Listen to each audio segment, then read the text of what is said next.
রাস্তায় আমার জন্য এক ঝাঁক কুকুর অপেক্ষা করতে আছে। হিন্দু যাবেন? ও মারে দাদার ভুঁড়িতে চাপ লাগলে করলে ফাইনালি আমরা চলে আসছি আমাদের গন্তব্যে, কিন্তু বাইরের গন্তব্য এখনো আসে নাই, তাই আমাদেরকে নামাই দিয়ে এখন চলে এখন এই যে খাওয়া দাওয়া কি হয়েছে আপনাদের দাদা? পেট কি ভরছে? ভরপুর যে খাওয়া খাইছি ভাই, হ্যাঁ সত্যি কথা বলতে কালকে যে খাওয়াটা খাইছিলাম ভোর রাত্রে, ওইটা খাওয়ার পর আমি আজকে সকাল থেকে কিছু খাইনি। আবার ওই যে ভাই বিকাল 4টা বাজে দেখা গেল কি বিরিয়ানি এনে দিল, ওই বিরিয়ানিটা খাইলাম। আবার এখন যে খাওয়া খাইছি মনে হয় না আর খাইতে হবে কালকে দিন মনে হয়। আমরা তো খাই না, খাইছে তো মমিন, না সব দোষ তো মমিনের উপরে যাবে।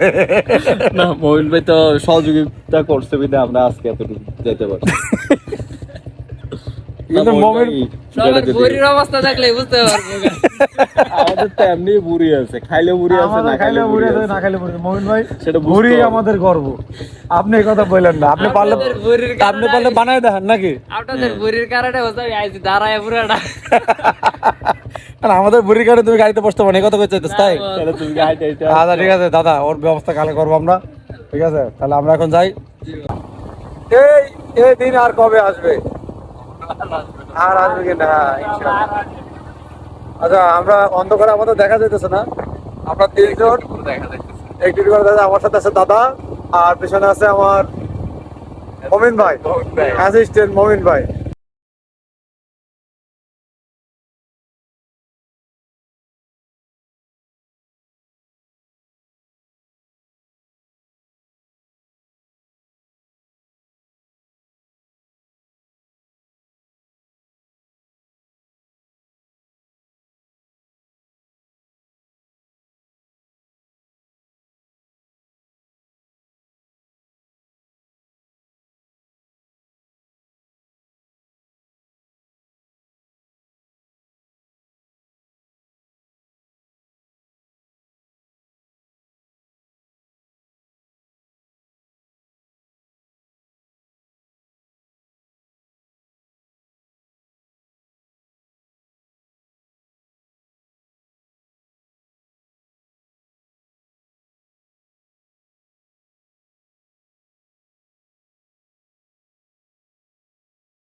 এখন গাড়ি তো সেম, গাড়ি তো চেঞ্জ হয় নাই, আর মানুষও সেম, তাও চেঞ্জ হয় না। হ্যাঁ, তাইলে এখন কথা হচ্ছে গাড়িতে কেন ধরবে না?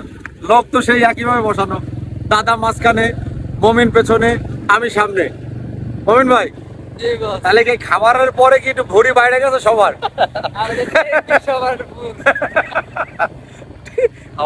ভরপুর, যার কারণে পেটটা অতিরিক্ত বাইরে গেছে।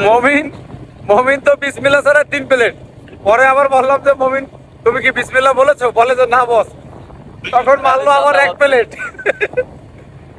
পরে বলে যে আপনি যদি আরো 1 প্লেট খাইতে পারেন, আমি দেখা গেল কি বলছেন কথা, এটা আমি আরো 1 প্লেট পারবো মাশাআল্লাহ। তারপরে আবার 1 গ্লাস দুধ মাইরা দিল, বলে যে বস আমি চা খাই না, দুধ চা, মানে সে চা খায় না কিন্তু সে দুধ খায়। ও আবার ফিন্নিও খাইছে, পাশাপাশি আবার কোকও খাইছে। আমি আর 3 জনই আসছি, কিন্তু আমাদের আর গাড়িতে ধরতেছে না।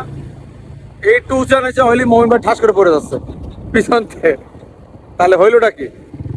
ঠিক আছে, সবাই আমাদের জন্য দোয়া করবেন। দেখা গেল কিছু যাওয়ার পরে দেখলাম মমিন পিছনে নাই। আচ্ছা তো দেই ভিডিওতে মমিন দেখো।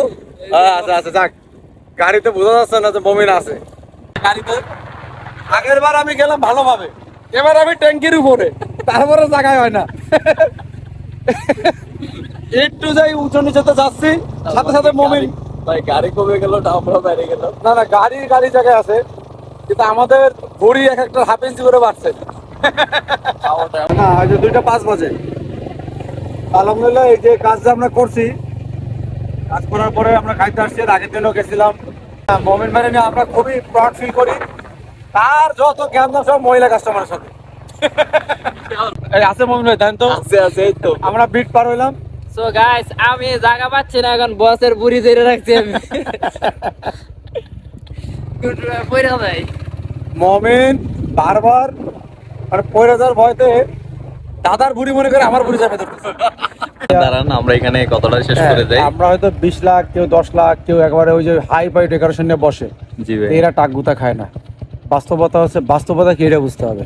বাস্তবতা এটা তো না বুঝে অবশ্যই। হঠাৎ করে যে একটা হ্যাভি ডেকোরেশন নিয়ে আপনার দোকান দিয়ে বসলেও আপনি যদি কাজ জানেনও টেকা খুব কঠিন হয়ে যাবে। অবশ্যই। হ্যাঁ, তো এই জন্য আমি কিন্তু এই কথাগুলো সবসময় স্টুডেন্টদের মধ্যে শেয়ার করি বিষয়গুলো।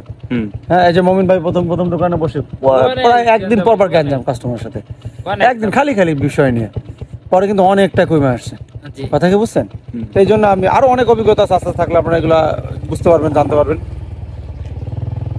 আমি অনেক ভালো ভালো টেকনিশিয়ান দেখছি, কাজ জানে, তাদের নিজস্ব কোনো দোকান নাই, পরের দোকানে কাজ করে বা টিকতে পারে না। অনেক ব্যাপার আছে, কাস্টমার হ্যান্ডেলিং এর একটা বিষয়। কাস্টমার অনেকেই হ্যান্ডেল করে, হ্যাঁ আন্তরিক, কিন্তু বিষয় আছে তার কাছ থেকে স্মার্ট বিল করা বা কিছু সিচুয়েশন আছে। সব কাস্টমারে আপনার মানে কাস্টমার হ্যান্ডেলিং মানে এরকম না আপনি নরম হয়ে শুধু হ্যাঁ জি স্যার বিষয়টা এরকম না। জি মা। অনেকে মনে করতে পারেন কাস্টমার হ্যান্ডেল তো আমরাও করি, একেবারে যা বলবে তাই শুনলেন, বিষয়টা এরকম না, এর ভিতর টেকনিক আছে। তো ঠিক সবাই আছে, আমাদের জন্য তাইলে দোয়া করবেন। বিদায়। আল্লাহ হাফেজ।